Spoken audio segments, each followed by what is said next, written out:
Merci pour vos interventions. Je suis Véronique Monvoisin de Nantes. Et donc, vous avez indiqué, Monsieur Onfray, que les civilisations étaient construites sur des textes sacrés, sans quoi je vous suis absolument. Mais qu'est-ce qu'on peut aujourd'hui donner aux jeunes générations, dont vous avez également beaucoup parlé, comme texte sacré, quand par ailleurs vous référez beaucoup à l'athéisme, même si vous dites christo-athéiste. Donc on peut dire l'Iliade et l'Odyssée, bien d'autres textes, mais il faut quand même donner des fondements qui sont effectivement liés aussi à l'histoire. Ça, c'était ma première question. Je vais m'en permettre une deuxième. Par rapport à la décadence, il y a aussi une question de démographie, je pense. Et donc, les peuples, on va dire, blancs, hein, si je me permets encore ce mot, vu qu'on n'a plus le droit de parler de race, eh bien, sont malgré tout minoritaires. Et donc, quand on voit que l'Afrique aura 2 milliards d'habitants, l'Inde est à 1,3 milliard, la Chine à 1,3 milliard, quel contrepoids peut-on faire face à ces peuples-là quand on a un manque de démographie? Faites des gosses. Exactement, mais actuellement, on accueille toute la misère du monde. France est libidineux, comme vous l'aurez compris. Moi, je suis la solution à ce problème, chère madame. Alors, je vais vous laisser avec Franck, il va vous donner son numéro. Alors, sur la question du texte sacré, on peut pas décider d'un texte sacré, d'abord qu'il est sacré, et ensuite qu'il va être constitutif d'une religion. Il y a évidemment un moment donné où il faut que le spirituel soit relayé par le temporel pour pouvoir rendre possible une civilisation. Alors, je ne vais pas rentrer dans le détail de Jésus, mais pour moi, Jésus n'a pas historiquement existé. Il est un concept présent dans l'Ancien Testament pour les Juifs et pour certains Juifs. Les Juifs disent le Messie est à venir. Et certains parmi ces Juifs, qui vont se séparer des Juifs pour devenir les chrétiens, disent le Messie n'est pas à venir, il est déjà venu. Et à partir de ce qui était annoncé dans l'Ancien Testament, on fabrique un logos. La vérité du christianisme, pour moi, elle est dans l'évangile de Jean. Pas de Marc, de Luc, etc., mais dans l'évangile de Jean, sur la question du logos et du verbe. Jésus, c'est d'abord un verbe annoncé comme tel dans l'Ancien Testament. Donc c'est un concept. Et puis après, ce concept-là, on va finir par l'habiller. On va lui donner un monde, un nom, un visage, un père, une mère, Jésus, Marie, Joseph, le bœuf, l'âne, Bethléem, etc. Et ça, c'est construit avec le temps. Vous savez que les premiers évangiles ne sont évidemment pas contemporains de Jésus, qui, pour moi, n'a pas existé historiquement, mais sont plutôt contemporains de la fin du 1er siècle de notre ère, 60 à peu près, la deuxième partie, on dira. Et puis après, c'est une secte. Ce sont des gens qui se réunissent en cachette, catacombes, etc. Et il y a des évangiles. L'évangile, c'est la bonne nouvelle au sens étymologique. Et des évangiles divers et multiples, une centaine. Et puis, il y a un moment donné où cette spiritualité-là, elle constitue une secte. Et je dis toujours, un peu dans l'esprit de Renan, qu'une secte, c'est une religion qui n'a pas réussi, ou qu'une religion, c'est une secte qui réussit. Et la réussite, elle suppose la politique. Et si cette secte devient religion, c'est juste parce qu'un jour, Constantin se convertit. Et quand l'empereur se convertit, il convertit l'empire. Et il le fait pas gentiment, contrairement à ce que dit Paul Venn, quand il nous dit que c'est la vérité intrinsèque du christianisme qui a permis son succès. Ça, c'est la thèse de Hegel, mais c'est une thèse de chrétien, c'est pas une thèse d'historien, et c'est même pas une thèse d'historien chrétien. Et ça se constitue simplement parce qu'il dit, voilà, maintenant, les chrétiens, vous n'allez plus payer d'impôts. Vous imaginez un petit peu, moi je crée une secte aujourd'hui, je deviens chef d'État, et je vous dis, si vous souscrivez à ma secte, payez plus d'impôts. Je vais avoir du monde, hein. Et si j'ai interdit aux gens qui ne seront pas de ma secte de travailler, etc., etc. C'est comme ça que se constitue le christianisme. C'est-à-dire que Constantin dit, voilà, exemption fiscale, interdiction d'héritage pour les païens, l'héritage n'est possible que s'il y a transmission chez les chrétiens, interdiction d'un certain nombre de métiers si vous n'êtes pas chrétien, etc., etc. Mais évidemment, une conversion assez massive dans l'Empire. On détruit les écoles philosophiques, on brûle les bibliothèques, on démonte les temples païens, on réutilise les pierres pour refaire des basiliques, les premières basiliques chrétiennes.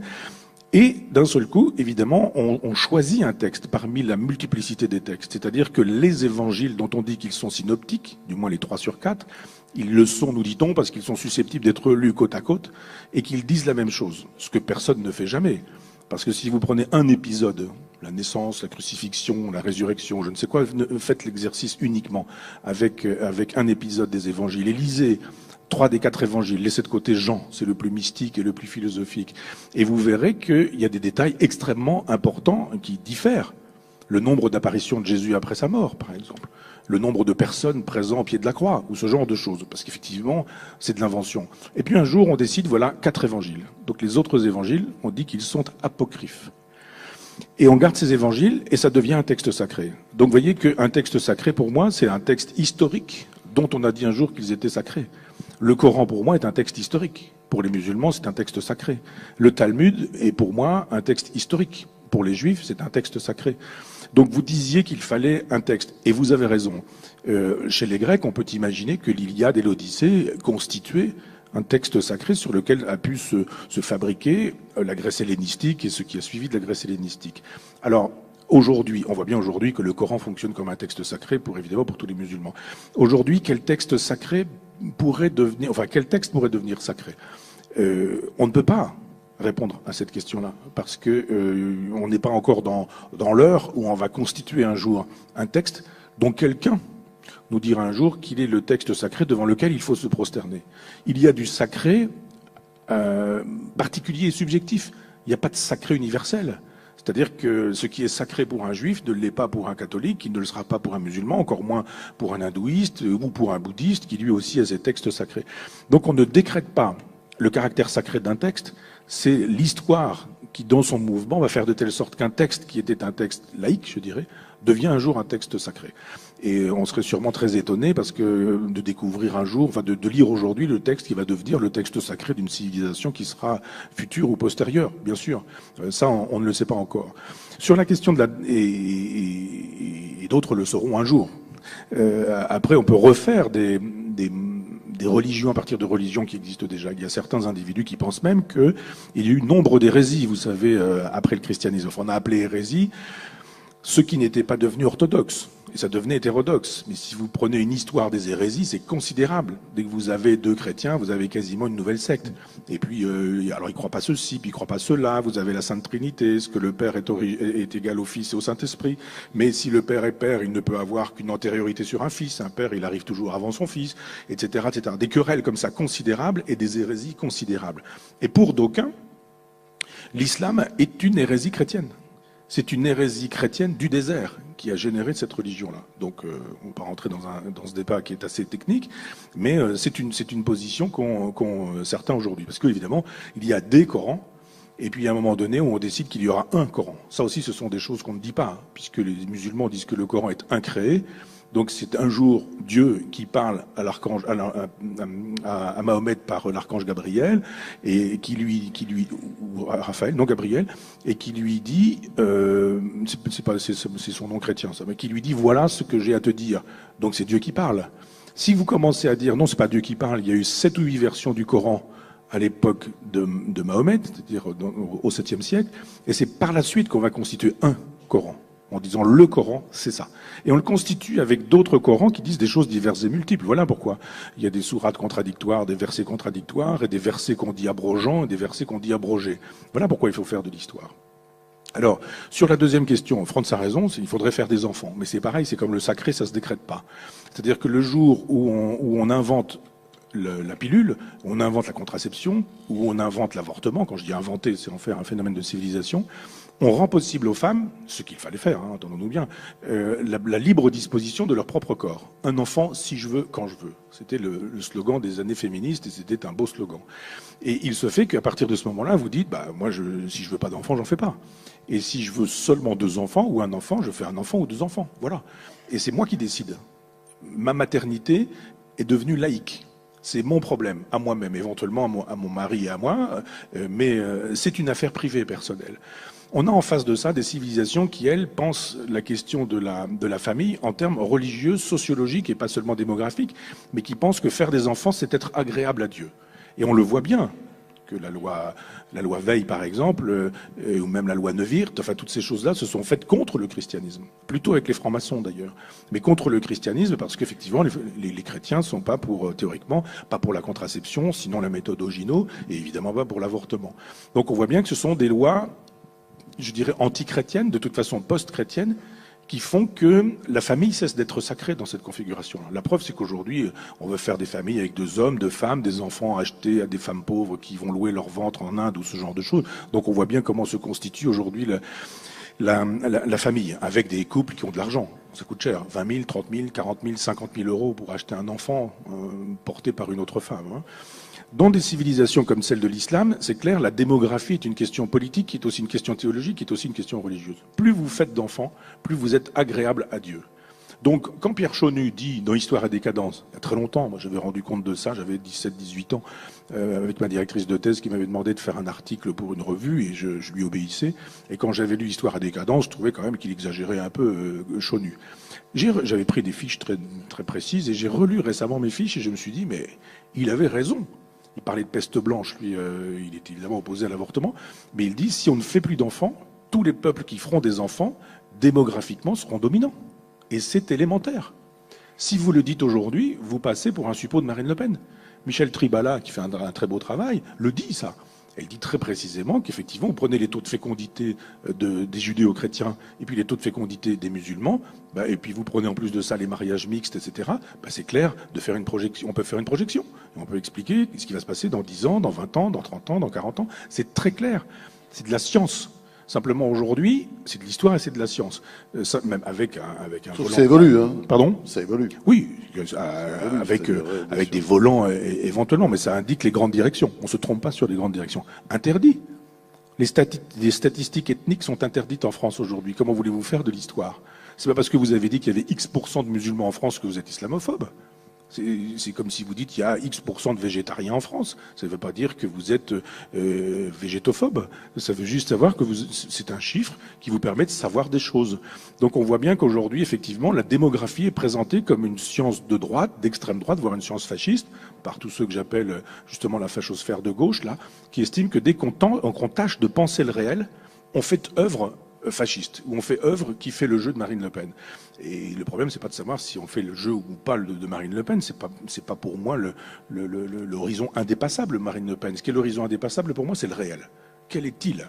Et vous avez raison, madame, de poser la question en termes de démographie. Il faut qu'on puisse enfin pouvoir refaire de la démographie sans passer pour un fasciste ou sans passer par un type d'extrême droite, parce que la démographie, c'est la science des peuples, c'est la science des comportements des peuples, donc des flux migratoires, de leurs effets, et même si Franz a raison de dire qu'effectivement, on peut se tromper, mais ça me paraît être une science beaucoup plus exacte que le libéralisme. Ou l'économie. Un petit mot quand même sur le sacré, là. Vous posez un vrai problème. Tu as répondu sur la dimension religieuse. Moi, je pense qu'il y a aussi quand même un sacré laïque. La déclaration des droits de l'homme, enfin, tu vois, ce genre de choses. Moi, j'ai une double culture. Je viens des États-Unis où il y a quand même beaucoup de sacré dans la société. Alors, c'est vrai que c'est une société où le président, quand il termine un discours, il dit, il fait référence à Dieu, voilà. Mais en même temps, les grands lieux de la République, le Capitole, les grandes institutions, la Cour suprême, les grands textes, notamment la déclaration de l'indépendance qui a été écrite par Thomas Jefferson, sont des textes sacrés.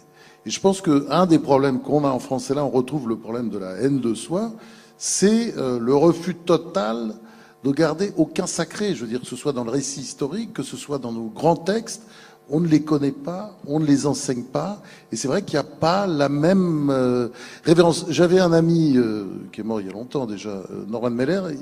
C'était amusant parce qu'il avait une théorie sur la peine de mort qu'il a souvent exposée, que les gens ne comprenaient pas. Et moi personnellement, je comprenais très bien, même si je l'approuvais pas.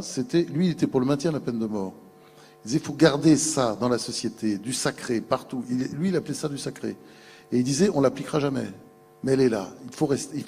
Donc je pense que nous, c'est vrai que d'année en année, peut-être c'est l'esprit français, c'est notre esprit critique. Enfin, peu à peu, quand même, on a déconstruit chaque grande institution. Elles sont faites pour être déconstruites. Mais je trouve que globalement, aujourd'hui, on se retrouve dans un monde en démolition, au milieu des décombres. Et c'est vrai qu'il y a zéro sacré. Le sacré, ce serait pas forcément la religion. Justement, je le répète, ça peut être les grands textes de la République, les grands discours. Il y a absolument pas ça aujourd'hui.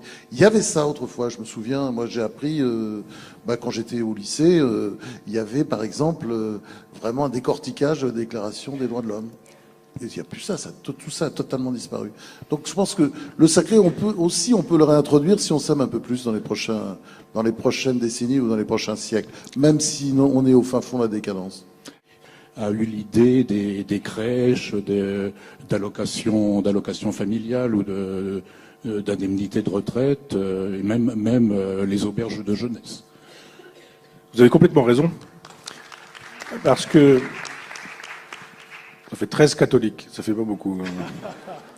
Vous avez raison, parce que je suis allé un peu vite là-dessus, et votre question permet de repréciser, parce que ce catholicisme social a irrigué un certain type de socialisme.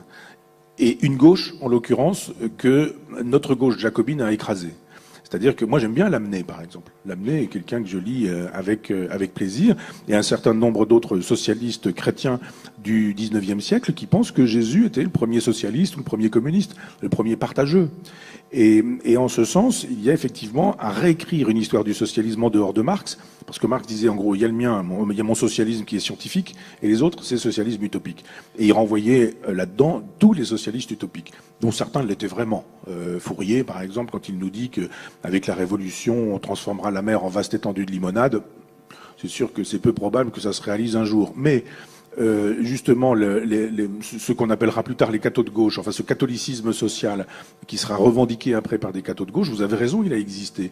Dans une gauche qui n'est pas marxiste, qui n'est pas communiste, et c'est ma gauche, une gauche non marxiste, voire une gauche anti-marxiste, une gauche qui n'est pas communiste parce qu'elle estime qu'il faut défendre la petite propriété, la propriété privée, comme garantie de la liberté. C'est ma gauche, c'est celle de Proudhon. Et effectivement, vous avez raison, c'est la gauche catholique, c'est une partie de la gauche catholique au XIXe siècle. J'ai travaillé sur la question des jardins ouvriers à une époque. J'ai travaillé à Argentan avec des gens qui s'occupaient d'un jardin ouvrier. Je voulais savoir d'où ça venait. Ça vient du catholicisme. C'est effectivement créé par des curés, que je dirais de gauche. Mais je préfère un curé de gauche à un libéral de droite. Et qui, à l'époque, disait les ouvriers boivent de l'alcool, quand ils ont leur paye, ils vont tout boire au café, et puis ils rentrent, ils tapent leurs femmes, ils font des enfants, et puis etc. Il faut changer ces choses-là. Et ces curés-là, par exemple, disaient, eh bien, on va donner une petite parcelle de propriété pour que l'ouvrier puisse être un peu propriétaire de sa parcelle et propriétaire de son jardin. Quand il va sarcler, biner, bêcher, et quand il va semer, récolter, pouvoir manger les produits de son jardin, etc., il découvrira les bienfaits de la propriété privée, les bienfaits du travail, les bienfaits de la patience. Pendant ce temps-là, il n'aura pas picolé, il n'aura pas frappé sa femme, et on aura pu le ramener dans le bon chemin, parce qu'on associait ça effectivement à Dieu, en disant que les fruits de la nature, c'était les fruits de Dieu, etc. Je ne suis pas contre ça. Moi, je pense que cette façon de faire au XIXe siècle, qui a généré les jardins ouvriers dans la deuxième moitié du XXe siècle, a généré effectivement une logique sociale qu'on peut retrouver aujourd'hui dans le pape François, qui n'est pas forcément mon pape, mais je veux dire qu'on voit bien qu'il y a eu dans le christianisme des versions de droite, des versions de gauche, puis des versions d'extrême droite et des versions d'extrême gauche. La version d'extrême gauche, je pense à la théologie de la libération, de gens qui, franchement marxistes, recourent aux armes en Amérique du Sud en disant, eh ben, il faut y aller, quoi. Ça se fait au nom du christianisme, etc. Je vous rappelle qu'Hugo Chavez faisait l'éloge de Jésus-Christ. Et du socialisme et du communisme en même temps. Et de l'antisémitisme aussi, soit dit en passant. Pas pour offenser les chrétiens, mais juste pour dire qui était le personnage. Enfin, c'est vrai qu'il n'était pas libéral et c'est une belle réussite économique. Ah, ça, j'ai vu le papier de Gernel cette semaine-ci dans Le Point, auquel je souscris absolument. Je suis d'accord. Tu sais bien que j'ai jamais défendu Chavez, et que j'ai jamais été chaviste. Si je peux me permettre de repréciser ce que je voulais dire, j'évoquais non seulement effectivement le catholicisme social que vous classez à gauche, mais il y avait aussi tout un courant de pensée très important à droite au 19e, qui était ce qu'on appelait la droite légitimiste aussi. Donc c'est pas uniquement un monopole de la gauche, cette attitude. Moi, j'ai le souci du social, plus que de la droite et de la gauche. Je pense que je préfère une droite sociale à une gauche qui ne l'est pas. Et voilà pourquoi j'ai parfois de la sympathie pour telle ou telle à droite qui a le sens du peuple, du bien public, de l'intérêt général, de la pauvreté, qui sait que les pauvres existent et qu'il faut faire des choses concrètes, pas juste des déclarations d'intention en disant on va pratiquer la charité, ça suffit, ça dispensera d'exercer la justice. Et de fait, c'est un courant mal aimé, mal connu. D'abord parce que ça contredit le lieu commun. Le lieu commun qui voudrait que la gauche ait le monopole du cœur, hein, selon la fameuse expression de Giscard d'Estaing, et que à droite on n'est que des méchants, ce à quoi j'ai un peu souscrit en racontant l'histoire des enfants dans les mines. Hein. Mais effectivement, quand on veut affiner, et votre question est bienvenue en ce sens parce qu'elle permet d'affiner, on voit qu'il y a tout un courant du socialisme français du 19e siècle qui a parlé à un certain nombre de prêtres, qui pensaient que le christianisme, c'était peut-être moins l'affaire du Christ que de Jésus, et qu'il fallait peut-être moins se soucier d'imiter le Jésus crucifié, enfin le Christ sur sa croix, en disant dolorisme, souffrance, goût de la macération, goût de la mort, etc. Mais plutôt voir du côté de Jésus en disant mais Jésus, c'est celui qui partage. C'est celui qui est du côté des petits, des sans-grades, des miséreux, etc. Et il y a toujours eu ce catholicisme social, mais qui n'a pas souvent eu le pouvoir. C'est-à-dire que c'est comme les mystiques. Ils existent, les mystiques, mais le christianisme ne les célèbre qu'une fois qu'ils sont morts. On est capable de béatifier ou de sanctifier des mystiques, mais du temps du vivant des mystiques, ça se passe pas très bien avec l'Église. Donc effectivement, il y a différentes façons, bien sûr, d'être catholique et d'être chrétien. Il y a des façons officielles, des façons institutionnelles, et puis après, il y a des façons syndicales, puis des façons politiques, et puis des façons aussi qui, moi, m'intéressent, qui sont les façons existentielles. Ce qui m'intéresse chez un chrétien, c'est qu'il le soit. C'est pas qu'il le dise, c'est qu'il le soit. Mais c'est pas qu'il se contente d'aller à la messe et de dire qu'il est chrétien, c'est juste que dans sa vie, il puisse faire preuve d'un véritable christianisme. Fraternité, pardon des péchés, proximité avec les misérables, partage, etc. Et pour moi, il n'y a rien de plus grand qu'un catholique qui vit son catholicisme au quotidien, parce que s'il vit son catholicisme au quotidien, il est pour moi quelqu'un qui s'inscrit dans ce que j'ai appelé la mystique de gauche. Une mystique de gauche qui n'est pas forcément, qui n'a de toute façon pas grand-chose à voir avec la petite politique politicienne de gauche, depuis même du 19e jusqu'à nos jours. Juste, monsieur, pour ajouter une petite chose, j'étais théoriquement chez Zemmour et Nolo l'autre jour, là, et ils ont fait savoir que je suis parti après un quart d'heure de retard parce que je faisais ma vedette. En fait, ils ont eu 1 heure de retard. Et pendant cette heure de retard, j'ai eu l'occasion de parler avec Jean-Frédéric Poisson, que je connaissais pas avant qu'on le voit, comme tout le monde, au primaire. Et on a eu l'occasion... il est d'une droite très à droite, il dit qu'il faut faire sauter le mur de verre et puis s'associer à Marine Le Pen, etc. Et il est philosophe de formation. Il a travaillé sur Thomas d'Aquin, il a travaillé sur la charité, la justice, enfin sur quelques vertus thomistes. Et on s'est retrouvé sur plein de questions. Plein de questions. Tu m'inquiètes énormément. Non, justement. Là, tu tournes mal, là. Non, parce que, c'est ce que je dis, c'est-à-dire c'est une droite sociale qui n'a pas grand-chose à voir avec ta gauche asociale. Vas-y, chérie, tu peux répondre. Non, mais je te laisse sans voix. Non, mais tu me laisses sans voix parce que je comprends pas. Je veux dire, la fascination. Oui, j'ai compris. Alors, autre question, France n'a pas compris. En philosophie. Donc, dès que tu rencontres un docteur en philosophie, tout formidable. Non, pas ça. Non, je sais pas s'il est docteur. Mais, non, je dis simplement. Oui, je crois qu'il est docteur. Lui? Oui, je crois. Oui. Non, c'est sur la question du social. Moi, c'est pourquoi je pense que la vraie ligne de partage, elle est du côté de gens qui font du social. Je ne veux pas parler de socialisme, hein, mais de gens qui font du social, et de gens qui ne font pas de social. Si quelqu'un est catholique, c'est rare en politique quand même les gens qui font pas de social. Attends, c'est très rare en politique. Par exemple, tu vois, tu tirais plus personne n'en fait. La question de Michel Chamard, tu l'as tiré toujours vers la gauche, et quand même, je parle pas en tant que type de droite, d'ailleurs je sais pas ce que je suis, mais franchement, le patronat MRP, il a pas arrêté de faire du social, tu peux pas dire que c'était des gens de gauche. Oui, mais j'ai pris... Il y a eu un patronat en France MRP, ça veut bien dire un truc, ils gouvernaient, d'ailleurs ces gens, et ce patronat-là était un patronat éminemment social, ils ne pensaient que social d'ailleurs. Bien sûr. Non, mais quand j'ai écrit beaucoup de pages élogieuses à l'endroit du général de Gaulle, en disant que toute la partie sociale du général de Gaulle me convenait absolument. Le gaullisme social, c'est considérable. Et j'ai toujours dit que Mitterrand était un homme de droite soutenu par la gauche, et de Gaulle un homme de gauche soutenu par la droite. Je veux bien poursuivre avec une raison un peu enfermante. Je vais m'expliquer. J'ai bien aimé les termes de tragique au départ. Pour moi, le tragique, c'est effectivement cette difficulté, c'est pas la décadence, c'est la capacité à intégrer que le monde est incertain, et donc cette capacité à faire avec les choses. J'ai été un peu plus questionnant quand vous abordez l'égalité d'un point de vue un peu extérieur, c'est-à-dire le même savoir pour tous.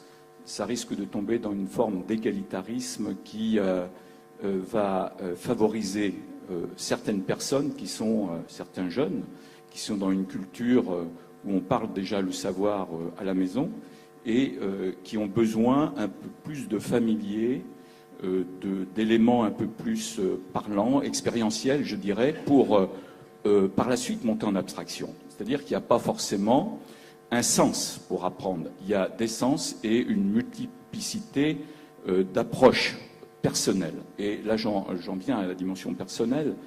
Je pense que la notion de savoir, elle ne me gêne pas du tout, bien au contraire. Et j'apprécie beaucoup ce qui est dit. Il me manque une autre dimension, peut-être une dimension un peu plus sacrée, comme ça a été évoqué tout à l'heure, parce que pour moi, le sacré permet de faire une rupture entre le temporel et l'intemporel. Et cette rupture, c'est ce qui permet à l'homme d'advenir dans sa condition, dans son intériorité, pour générer aussi ses propres savoirs, son propre savoir, un savoir, je dirais, insu, ce que j'appellerais la connaissance. Et par rapport à ça, ma question serait, comment sait-on qu'on sait, d'un point de vue, je dirais, qui serait un point de vue d'un peu plus, je dirais, scientifique, d'une science parfois sans conscience, peut-être enfermante, où demain, ce que pourra faire la science, le droit n'aura qu'à suivre. Et une deuxième question, qui est plus de l'ordre pour moi de la méditation, d'une mystique, c'est comment sait-on qu'on ne sait pas que l'on sait? Je n'ai pas compris cette question. On peut noter la question qui répond après.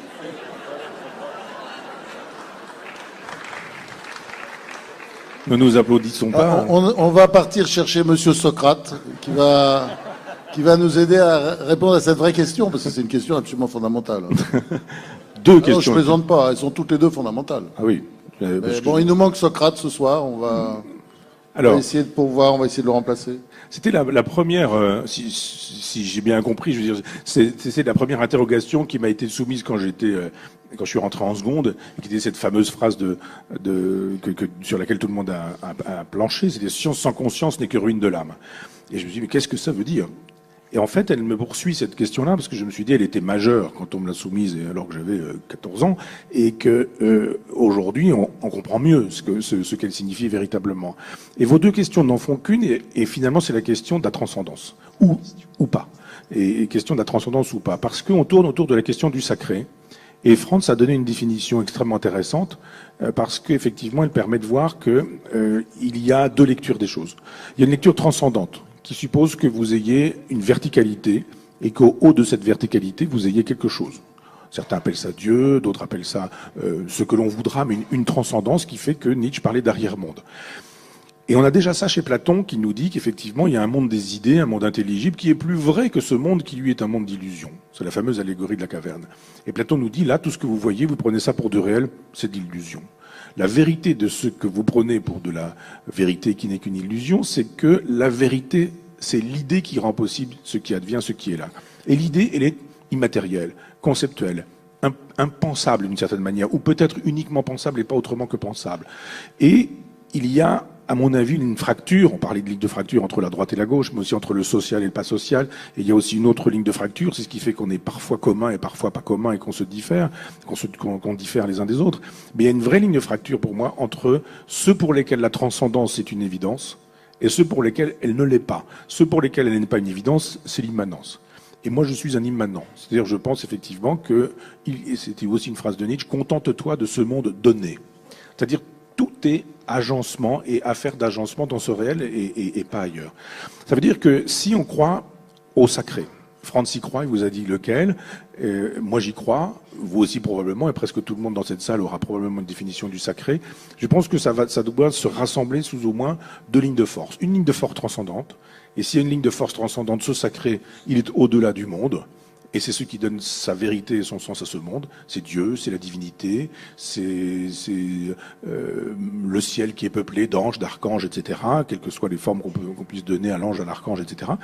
Et puis vous avez d'autres, moi par exemple, qui sont dans des logiques d'immanence et qui disent, ben non, le sacré, il est ici-bas, et il est question de décision. Je vous disais, un texte ne devient sacré que parce qu'un homme décide un jour qu'il l'est en constituant une religion. Et quand Franz nous dit, mais moi j'ai connu l'époque où la déclaration des droits de l'homme était décortiquée, c'est le mot qu'il a utilisé, ça veut dire analyser, penser, on faisait de l'analyse logique à l'époque.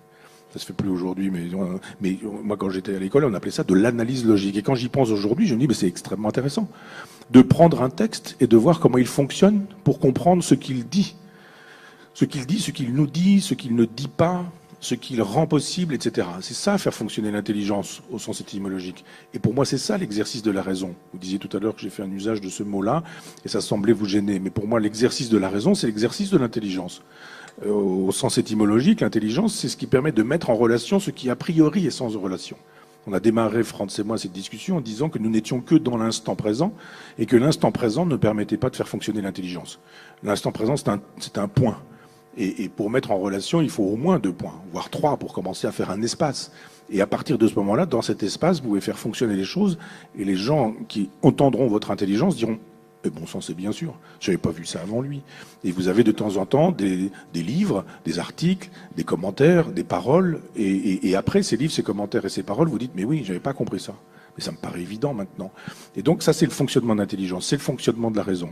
Mais on peut donc dire, parce que ça ne s'exclut pas, qu'il y aurait un sacré de la transcendance et qu'il y aurait un sacré de l'immanence. On peut imaginer que Dieu existe, et donc un sacré qui serait transcendant, et que parce que Dieu existe, il aura rendu possible un certain nombre de textes, de pensées, et qui deviendront des sacrés immanents. Quand j'entends des chrétiens parler de droit naturel, je me dis c'est un oxymore, c'est une contradiction, il n'y a pas de droit naturel. Par définition, le droit, c'est ce dont on a dit qu'il était le droit. Et il y a de la nature, mais dans la nature ignore le droit. Que le mâle couvre la femelle pour faire des enfants et que ça constitue une tribu, ça s'appelle pas du droit naturel. C'est pas du droit naturel. C'est de la nature, mais pourquoi y a-t-il du droit naturel? Le droit naturel n'est jamais qu'un droit positif dont on dit qu'il est naturel. Et ça veut dire effectivement que on a articulé la transcendance et l'immanence. On a articulé la transcendance, il y a Dieu, il y a du divin, et un sacré qui procède de Dieu, et ce sacré, il prend des formes incarnées dans des textes qui sont susceptibles, et on revient à la question de Madame, de devenir des textes sacrés sur lesquels nos civilisations se constituent. Et je reviens à ce que Franz disait, parce que c'est intéressant que Franz ait pu parler, parce que c'est un Américain, Franz, au grand sens du terme et au beau sens du terme, que la Déclaration des droits de l'homme puisse être un texte susceptible de générer du sacré. Gaucher avait dit que les droits de l'homme ne suffisaient pas pour faire une politique, il avait tort. Ça suffit pour faire une politique. Mais si vraiment on rentre dans ce texte et qu'on le lit véritablement, c'est révolutionnaire ce texte, sur le droit à l'insurrection, sur le droit à la culture, sur le droit au savoir, sur la dignité, enfin sur toutes ces choses-là. C'est un texte, et Franz a raison de dire qu'il faut le décortiquer. Pas seulement le réclamer, sans réclamer, le brandir sans l'avoir lu et sans le connaître, mais juste dire que si nous voulions, pour moi c'est trop tard, mais si nous voulions faire un sacré républicain, eh bien il était susceptible de se faire avec cette et aux États-Unis, comme la Déclaration d'indépendance, qui a été écrite par Jefferson, qui est un très très beau texte. Et quand on voit bien les choses, c'est quelqu'un quand même qui avait des esclaves, parce qu'il vivait en Virginie, il avait des terres, il avait plus de 100 esclaves, et c'est un texte qui condamne l'esclavage, mais sans contestation possible, quoi. Et donc ça aussi, c'est décortiqué dans les écoles américaines, et c'est un texte important. Je dis pas que c'est un texte devant lequel on doit s'agenouiller. Donc là, on revient toujours, c'est la question de Madame tout à l'heure, sur effectivement la nécessité de sacrer dans nos sociétés. Et on vit, je pense, si on a ce problème aussi aujourd'hui en France, c'est parce que c'est une société où il n'y a absolument plus de sacré. Contemporains de Jésus qui, pour moi, n'a pas existé historiquement, mais sont plutôt contemporains de la fin du 1er siècle de notre ère, 60 à peu près, la deuxième partie, on dira. Et puis après, c'est une secte. Ce sont des gens qui se réunissent en cachette, catacombes, etc. Et il y a des évangiles. L'évangile, c'est la bonne nouvelle au sens étymologique. Et des évangiles divers et multiples, une centaine. Et puis, il y a un moment donné où cette spiritualité-là, elle constitue une secte, et je dis toujours, un peu dans l'esprit de Renan, qu'une secte, c'est une religion qui n'a pas réussi, ou qu'une religion, c'est une secte qui réussit. Et la réussite, elle suppose la politique. Et si cette secte devient religion, c'est juste parce qu'un jour, Constantin se convertit. Et quand l'empereur se convertit, il convertit l'Empire. Et il ne le fait pas gentiment, contrairement à ce que dit Paul Venn, quand il nous dit que c'est la vérité intrinsèque du christianisme qui a permis son succès. Ça, c'est la thèse de Hegel, mais c'est une thèse de chrétien, c'est pas une thèse d'historien, et c'est même pas une thèse d'historien chrétien. Et ça se constitue simplement parce qu'il dit, voilà, maintenant, les chrétiens, vous n'allez plus payer d'impôts. Vous imaginez un petit peu, moi je crée une secte aujourd'hui, je deviens chef d'État, et je vous dis, si vous souscrivez à ma secte, payez plus d'impôts. Je vais avoir du monde, hein. Et si j'ai interdit aux gens qui ne seront pas de ma secte de travailler, etc., etc. C'est comme ça que se constitue le christianisme. C'est-à-dire que Constantin dit, voilà, exemption fiscale. Le Talmud est pour moi un texte historique. Pour les Juifs, c'est un texte sacré. Donc vous disiez qu'il fallait un texte. Et vous avez raison. Chez les Grecs, on peut imaginer que l'Iliade et l'Odyssée constituaient un texte sacré sur lequel a pu se fabriquer la Grèce hellénistique et ce qui a suivi de la Grèce hellénistique. Alors, aujourd'hui, on voit bien aujourd'hui que le Coran fonctionne comme un texte sacré évidemment pour tous les musulmans. Aujourd'hui, quel texte pourrait devenir sacré? On ne peut pas répondre à cette question-là parce que on n'est pas encore dans l'heure où on va constituer un jour un texte dont quelqu'un nous dira un jour qu'il est le texte sacré devant lequel il faut se prosterner. Il y a du sacré particulier et subjectif. Il n'y a pas de sacré universel. C'est-à-dire que ce qui est sacré pour un juif ne l'est pas pour un catholique, qui ne le sera pas pour un musulman, encore moins pour un hindouiste ou pour un bouddhiste, qui lui aussi a ses textes sacrés. Donc on ne décrète pas le caractère sacré d'un texte, c'est l'histoire qui, dans son mouvement, va faire de telle sorte qu'un texte qui était un texte laïque, je dirais, devient un jour un texte sacré. Et on serait sûrement très étonné parce que de découvrir un jour, de lire aujourd'hui le texte qui va devenir le texte sacré d'une civilisation qui sera future ou postérieure, bien sûr. Ça, on ne le sait pas encore. Merci pour vos interventions. Je suis Véronique Monvoisin de Nantes. Et donc, vous avez indiqué, Monsieur Onfray, que les civilisations étaient construites sur des textes sacrés. Sans quoi je vous suis absolument. Mais qu'est-ce qu'on peut aujourd'hui donner aux jeunes générations, dont vous avez également beaucoup parlé, comme texte sacré, quand par ailleurs, vous référez beaucoup à l'athéisme, même si vous dites christo-athéiste. Donc on peut dire l'Iliade et l'Odyssée, bien d'autres textes, mais il faut quand même donner des fondements qui sont effectivement liés aussi à l'histoire. Ça, c'était ma première question. Je vais m'en permettre une deuxième. Par rapport à la décadence, il y a aussi une question de démographie, je pense. Et donc, les peuples, on va dire, blancs, hein, si je me permets encore ce mot, vu qu'on n'a plus le droit de parler de race, eh bien, sont malgré tout minoritaires.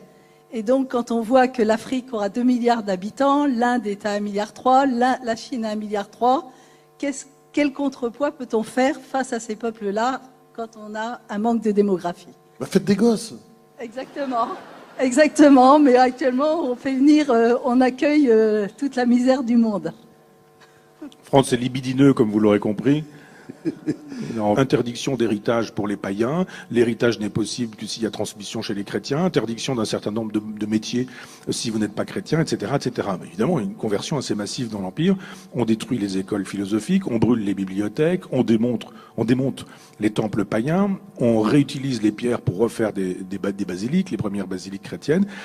Et d'un seul coup, évidemment, on choisit un texte parmi la multiplicité des textes. C'est-à-dire que les évangiles dont on dit qu'ils sont synoptiques, du moins les 3 sur 4, ils le sont, nous dit-on, parce qu'ils sont susceptibles d'être lus côte à côte et qu'ils disent la même chose, ce que personne ne fait jamais. Parce que si vous prenez un épisode, la naissance, la crucifixion, la résurrection, je ne sais quoi, faites l'exercice uniquement avec un épisode des évangiles et lisez 3 des 4 évangiles, laissez de côté Jean, c'est le plus mystique et le plus philosophique. Et vous verrez qu'il y a des détails extrêmement importants qui diffèrent. Le nombre d'apparitions de Jésus après sa mort, par exemple. Le nombre de personnes présentes au pied de la croix, ou ce genre de choses. Parce qu'effectivement, c'est de l'invention. Et puis un jour, on décide, voilà, 4 évangiles. Donc les autres évangiles, on dit qu'ils sont apocryphes. Et on garde ces évangiles, et ça devient un texte sacré. Donc vous voyez qu'un texte sacré, pour moi, c'est un texte historique dont on a dit un jour qu'ils étaient sacrés. Le Coran, pour moi, est un texte historique. Pour les musulmans, c'est un texte sacré.